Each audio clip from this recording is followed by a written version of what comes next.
Okay.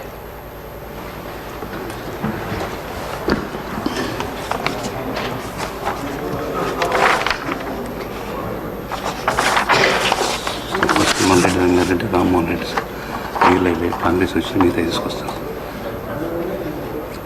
Short question sir. 0 over ఇప్పుడు 0 over అని చెప్పి ఏం చేస్తాం మరి పేరు 0 ఓవర్ను కొనసాగిద్దాం.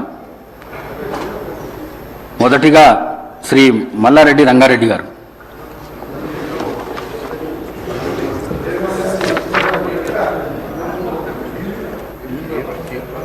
శ్రీ టి రామ్మోహన్ రెడ్డి గారు.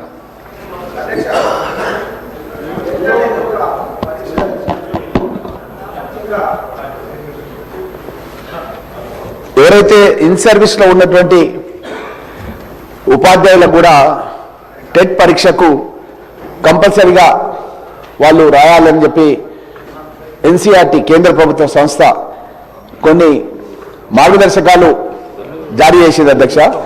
అయితే కొన్ని దశాబ్దాల కాలంగా ఉపాధ్యాయ వృత్తిలో సమసమాజ స్థాపన గురించి పనిచేస్తున్నటువంటి ఈ ఉపాధ్యాయులకు ఈ విధంగా టెట్ పరీక్ష కంపల్సరీ అని పెట్టడం అన్నది కరెక్ట్ కాదు అధ్యక్ష. నేను మీ ద్వారా మన సభ ద్వారా తెలంగాణ శాసనసభ ద్వారా మనమంతా కూడా కేంద్రానికి ఒక లెటర్ రాసి ఎవరైతే ఉపాధ్యాయులుగా కొనసాగుతున్నారో వాళ్ళు ఇన్ సర్వీస్లో ఉన్నారో ఆ ఇన్ సర్వీస్లో ఉన్న ఉపాధ్యాయులకు టెట్ మినహాయింపు ఇవ్వాలని చెప్పి కోరుతూ అధ్యక్ష. ముఖ్యంగా ఏంటంటే ఒక సబ్జెక్ట్ టీచర్కి ఆ సబ్జెక్ట్తో సంబంధం లేకుండా వేరే సబ్జెక్ట్లో కూడా టెట్కు సంబంధించినటువంటి ఏదైతే ఎంట్రన్స్ పెడుతున్నారో ఎగ్జామ్ పెడుతున్నారో దాంట్లో వాళ్ళు ఆ యొక్క సిలబస్ని పొందుపరుస్తున్నారు అధ్యక్ష. ముఖ్యంగా మ్యాథ్స్ ఉపాధ్యాయుడు ఫిజికల్ సైన్స్ కూడా ఎగ్జామ్ రాయాలి. అదేవిధంగా బయోసైన్స్ ఉపాధ్యాయుడు మ్యాథ్స్ లేదా ఫిజికల్ సైన్స్ రాయాలి.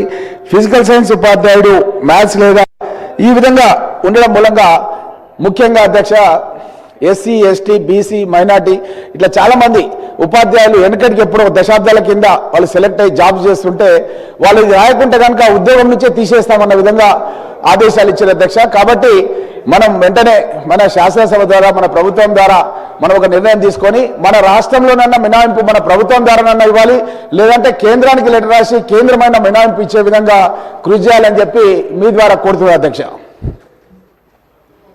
శ్రీ మల్లారెడ్డి రంగారెడ్డి.